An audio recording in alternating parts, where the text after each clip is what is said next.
Bien-aimé, avant de commencer ce programme, je commence toujours par la prière.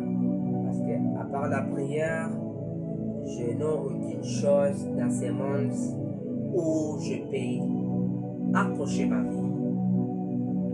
Pour ceux-là qui regardent cette vidéo, pour ceux-là qui sont dans des pays voisins, je vous en supplie de prier avec moi. Seigneur Père éternel, regarde-moi, regarde ces cours que je vais implanter, que je vais annoncer à ceux-là qui regarderont cette vidéo. Seigneur, que tu puisses impacter ces gens-là spirituellement, que tu puisses toucher les âmes, Papa. Père éternel, Seigneur, je besoin, Seigneur, que tu puisses m'éclairer, que tu puisses m'inspirer, Papa, par ta parole, Papa, et que toute chose que j'ai tirée, que toute chose que je vais prononcer de ma bouche, que ça soit toi qui prononces, Papa Yahweh. Père éternel, je dis merci pour ce moment de jour. Gloire au Père et au Fils et au Saint-Esprit. Amen. Bien-aimés, ok, disons merci. Vous savez, nous les gens qui sont dans les choses de Dieu, nous devons prier. C'est ça le capital pour nous. Aujourd'hui, je suis venu vous dire aujourd'hui, je vais vous enseigner sur les thèmes de l'affermissement. Aujourd'hui, les cours d'affermissement, c'est un cours vaste. On ne peut pas terminer ça aujourd'hui, mais on va commencer à citer, à prendre de quoi? De partie par partie. Aujourd'hui, je commence par l'introduction. Et par l'introduction, on parlera de la définition de l'affermissement. Deuxièmement, nous allons parler de quelques raisons pour suivre les affermissements. Et c'est un long chapitre, c'est un long cours. On ne peut pas terminer ça un jour. Là, dans le cours de l'affermissement, on nous parle même du salut, on nous parle même du Saint-Esprit et le baptême du Saint-Esprit. On nous parle même des disciplines, on nous parle même de la croissance, on nous parle même de servir Jésus. Il y a plusieurs choses, mais on va commencer à décanter quelques-uns. De la même façon que Dieu nous fera grâce toujours. Nous commençons, bien aimé, comme je vous l'ai dit, qu'on va commencer par la définition de l'affermissement. Aujourd'hui, la définition de l'affermissement est une action d'être enfermé. Affermi, c'est reprendre ta stabilité, être solide, être plus fort et être plus assurant. C'est l'effet de consolider la vie chrétienne que Dieu nous a donnée. Affermi, je viens encore de répéter, c'est l'action d'être affermi, d'être solide, d'être plus fort, d'être plus solide par ses capacités spirituelles. Et c'est par ces moments-là que tu seras capable même de défendre Jésus n'importe là où tu vas te trouver. Ok, je vous ai dit, on citera quelques raisons pour suivre ces affermissements-là. Et là, je plusieurs versets, et là, je vais passer très vite. Là, nous allons voir Jean 8, 30, 32, jusqu'à 36. Nous allons voir encore Jean chapitre 15, les versets 1, 2, 3, 4, 5, même jusqu'à 14. Nous allons voir même Éphésiens 1. Nous allons voir même Éphésiens, le chapitre 4 en 1. Nous allons voir même Philippiens 1, 27. Il y a plusieurs versets. On ne peut pas terminer ça aujourd'hui. On va passer très vite. Et notre verset de référence, c'est Colossiens 2, verset 6 jusqu'à 7. Et nous allons citer maintenant quelques raisons pour suivre ces affermissements. Et nous allons structurer ça dans le livre des Colossiens, les chapitres 2, 6 à 7. Et là où on nous parle Dans Colossiens, pardon, excusez-moi. Colossiens.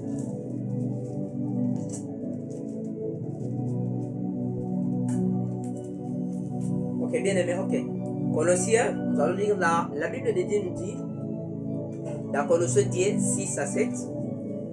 Ainsi donc, vous avez reçu le Seigneur Jésus-Christ, marchez en lui. Souligné, marchez en lui. Étant enraciné, souligné, étant enraciné. Fondé en lui, souligné, fondé en lui. Et affermi par la foi, d'après les instructions qui nous ont été données, et abondé en action de grâce. Amen. J'ai dit premièrement, souligner, recevoir Jésus-Christ dans ta vie. C'est le tout premier pas dans la vie chrétienne. C'est le tout premier pas dans la vie chrétienne de recevoir Jésus-Christ en état comme sauveur dans ta vie. Et plus loin, on va aller très très vite. Et dans cette vie, nous devons chercher à être encadrés, à être soutenus et à être orientés. Parce que dans cette phase de la vie, de recevoir Jésus-Christ, il y a plusieurs difficultés, il y a plusieurs tentations.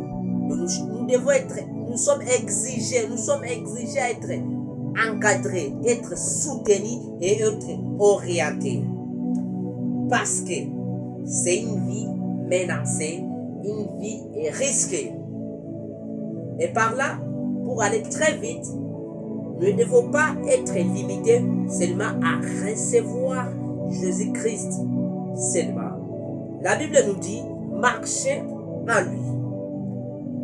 Jésus-Christ lui-même nous suppose évidemment que lui-même, il est le chemin et la vie. Et dans la Bible, on nous montre ça, Jean 14, 6. La Bible nous dit ceci. Je suis le chemin, la vérité et la vie. Nul ne vient au Père que par moi. Jésus-Christ lui-même, il est montré dans la Bible. Il dit que lui-même, il est le chemin. Mais aujourd'hui, je suis vraiment tiré, étonné de nous, les chrétiens. Nous commençons à nous attacher aux œuvres de la chair qui nous amènent hors de ce chemin que lui-même dit. Parce que lui-même, il est la lumière. Il est la lumière. Lui-même, il est la lumière. Aujourd'hui, le péché nous bloque de cette lumière. Le péché nous bloque de cette... Le péché nous bloque de ce chemin-là que lui-même il dit. Il est la vérité. Et puis, il y a plusieurs versets par là. Pour ceux-là qui aiment lire la Bible, même dans Matthieu 7, 13 à 14, lui-même il dit toujours, il est le chemin de la vérité et la vie. Lui-même il dit ça. Il est en train de dire ça. Même dans Proverbe, même si vous lisez dans l'Ancien Testament, Proverbe, le chapitre 3 à 5, lui-même il est en train de dire ça. Parce que sa parole reste toujours sa parole. La parole de Dieu ne change pas. Ça reste toujours unique et uniforme. Nous sommes en train de progresser. Et là, nous allons prendre le troisième raison. Enraciné en lui. Ce qui veut dire enraciné, ça veut dire quoi? Nous devons avoir des racines principales, pas des racines secondaires. Et toute personne qui se dit non, j'ai des racines secondaires, c'est là où je veux m'appuyer. Non,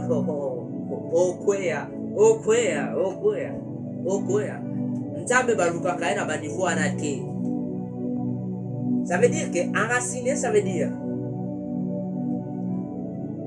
en lui, il n'est pas resté spécifique ou à la surface en ce qui concerne les réalités de la nouvelle vie. Ça veut dire que lorsque moi je suis enraciné, ça veut dire que moi, je ne dois pas me limiter à dire que non, j'ai reçu Jésus, je suis en train de marcher avec lui. Non, je ne peux pas d'abord me dire que non, je suis arrivé. De me dire qu'aujourd'hui, j'ai mes limites. Non, nous devons progresser de l'avant. Mais plutôt avoir des racines implantées, profondes dans nos esprits. Entre parenthèses, notre cœur. Et là, on parle de l'intérieur. On ne parle pas de l'extérieur. Et lorsque je prie seulement que Dieu touche ces hommes là-bas qui dit Dieu, au lieu de travailler l'extérieur, mais travaille d'abord l'intérieur. Ce sont les hommes que Dieu a besoin. Nous avançons dans nos mœurs et les valeurs morales de la parole de Dieu. Pensons comme Jésus. Ça veut dire que même dans nos valeurs morales, pensons comme Jésus-Christ. Agissons-nous comme lui. Parlez comme Jésus-Christ. Réagis comme lui.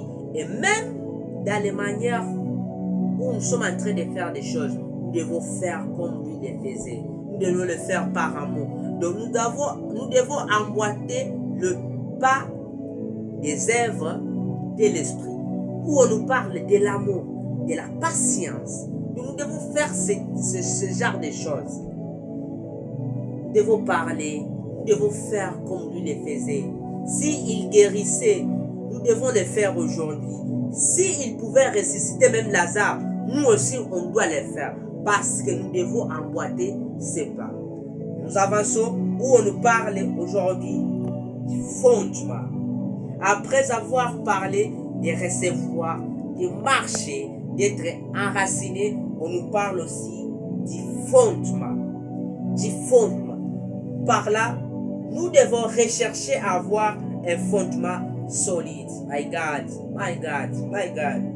Donc par là, après avoir réussi, après avoir marché, après avoir été enraciné, je dois être fondé.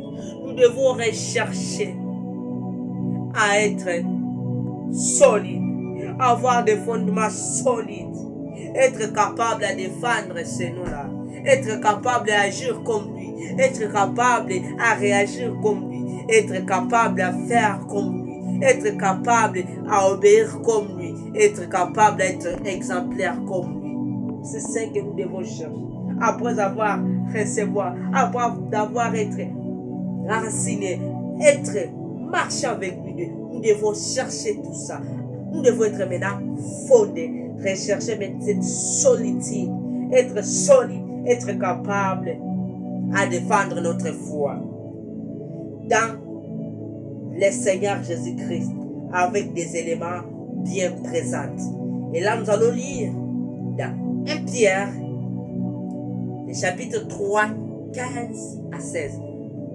Je prie et je sais que Dieu le fera pour tout le monde qui a besoin d'être affermi.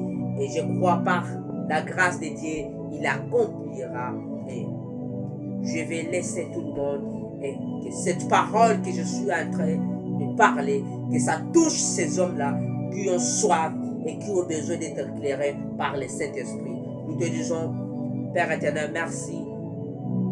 Nous arrivons maintenant à la fin. Nous savons que tu étais avec nous au commencement et nous voici à la fin. Et nous savons que cette parole que nous venons d'annoncer, ou bien cette parole que nous venons de parler, ça va impacter les gens, ça va toucher et ça va bénir énormément. Et les gens vont changer d'altitude ou bien de leur longitude, ils vont changer de dimension. Et je sais par la grâce et je sais par ta présence, il y a des choses qui vont se passer. Même maintenant, ça commence à se passer pour ceux-là qui acceptent, pour ceux-là qui veulent être en Seigneur. Et je crois que la grâce de Dieu va se passer pour tout le monde. Avant de vous dire au revoir, la prochaine épisode qui sera de parler d'être enfant sur le plan spirituel, d'être jeune sur le plan spirituel, le Père sur le plan spirituel Et nous allons parler quelques raisons pour suivre aussi les affairissements. Et nous allons parler de la construction de notre vie spirituelle sur les rocs et qui est la parole de Dieu. Amen. Ciao, ciao. Pour la prochaine épisode, regardez tous, regardez et commentez, likez. Et je dis bye bye, bye bye. Lendemain.